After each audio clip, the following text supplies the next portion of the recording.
Education decay Assam চেনেলৰ সকলোকে স্বাগতম জনাইছোঁ। আৰু বন্ধুসকল, বহুতে মোক কমেণ্ট কৰি সুধি আছে যে central teacher eligibility test C টেটটো কেতিয়া আমাৰ নটিফিকেশ্যনখন ওলাব? চি টেট জুলাইৰ কাৰণে, কাৰণ বছৰত দুবাৰকৈ যিহেতু চি টেট অনুষ্ঠিত হয়।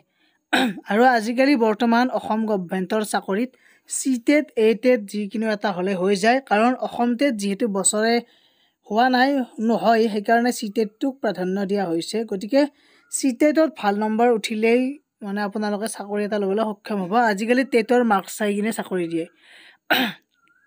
মানে টেটৰ মাৰ্কছটো বেছিকৈ পাব লাগে, 80%, 85 এনেকুৱাকৈ যায় যিহেতু LP হওক UP, সেইকাৰণে।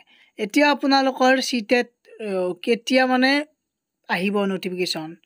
চাওক, আজি 28 মাৰ্চ আমি জানো। যোৱাবাৰৰ তুলনাত এতিয়া মানে আমাৰ অনলাইন প্ৰক্ৰিয়া চলিব লাগিছিল।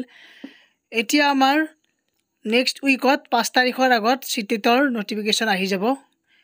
আমাৰ এপ্ৰিল মাহৰ 5 তাৰিখৰ আগত নতুনকৈ এপ্লাই কৰিব পাৰিব। জুলাইত যি চি টেট হ'ব, অনলাইন এপ্লিকেশ্যন খোলা দিব। 5 তাৰিখৰ আগত আপোনালোকৰ চি টেটৰ কাৰণে নতুনকৈ এপ্লাই কৰিব পাৰিব, এক্সামিনেশ্যন দিব পাৰিব। জুলাইত এক্সাম হ'ব। গতিকে এইকেইদিন অপেক্ষা কৰক, আহি আছে চি টেট জুলাই 2025। গতিকে ভিডিঅ'টোত এইখিনি আছিল। সকলোৱে শ্বেয়াৰ কৰি দিব, ছাবস্ক্ৰাইব কৰি বেল আইকনটো প্ৰেছ কৰি ৰাখক চেনেলটো। ধন্যবাদ।